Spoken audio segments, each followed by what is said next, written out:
ಈಗ ಇಂದಿನ ಪತ್ರಿಕೆಗಳ ಇಣುಕುನೋಟ. ಇಂದಿನಿಂದ ಪ್ರಧಾನಿ ನರೇಂದ್ರ ಮೋದಿ 4 ದಿನ ವಿದೇಶ ಪ್ರವಾಸ, 3 ದೇಶಗಳಿಗೆ ಭೇಟಿ.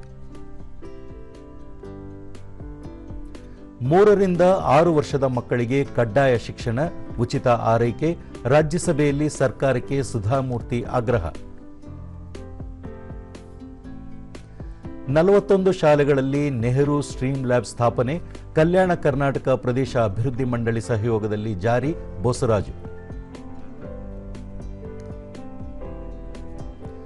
ಕೆಟ್ಟು ನಿಲ್ಲುವ ಕೆಎಸ್ಆರ್ಟಿಸಿ ಬಸ್ಸುಗಳ ರಿಪೇರಿಗಾಗಿ ತುರ್ತು ಸ್ಪಂದನ ವಾಹನ, 2 ವಾಹನಗಳಿಗೆ ಸಚಿವ ರಾಮಲಿಂಗಾರೆಡ್ಡಿ ಚಾಲನೆ.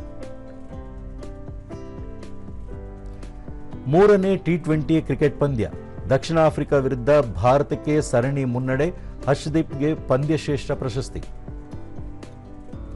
ಇವು ಇಂದಿನ ಪತ್ರಿಕೆಗಳ ಪ್ರಮುಖ ಸುದ್ದಿ.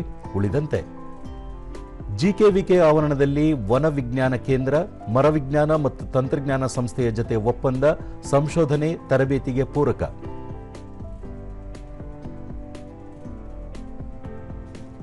ಡಾಕ್ಟರ್ ಶಾಮನೂರು ಶಿವಶಂಕರಪ್ಪ ಲಿಂಗೈಕ್ಯ, ಶಿವನೂರಿಗೆ ಶಾಮನೂರು, ದೇಶದ ಅತ್ಯಂತ ಹಿರಿಯ ಶಾಸಕ ಬೆಂಗಳೂರಲ್ಲಿ ವಿಧಿವಶ. ರಾಜ್ಯಕ್ಕೆ 2 ದಿನ ಶೀತಗಾಳಿ ಎಚ್ಚರಿಕೆ. ಮುಂದಿನ 2 ದಿನ ಉತ್ತರ, ದಕ್ಷಿಣ ಒಳನಾಡಿನ ಜಿಲ್ಲೆಗಳಲ್ಲಿ ಥಂಡಿ ಗಾಳಿ, ಆರೋಗ್ಯದ ಬಗ್ಗೆ ಎಚ್ಚರ ವಹಿಸುವಂತೆ ಐಎಂಡಿ ಎಚ್ಚರಿಕೆ. ಸಿಡ್ನಿಯಲ್ಲಿ ಉಗ್ರ ದಾಳಿ, 12 ಸಾವು, 29 ಮಂದಿಗೆ ಗಾಯ, ಪಾಕಿಸ್ತಾನಿಯರ ಕುಕೃತ್ಯ. ಅಂಡರ್ 19 ಏಷ್ಯಾ ಕಪ್, ಪಾಕ್ ವಿರುದ್ಧ ಜಯಭೇರಿ, ಭಾರತ ಸೆಮಿಫೈನಲ್ಗೆ ಲಗ್ಗೆ.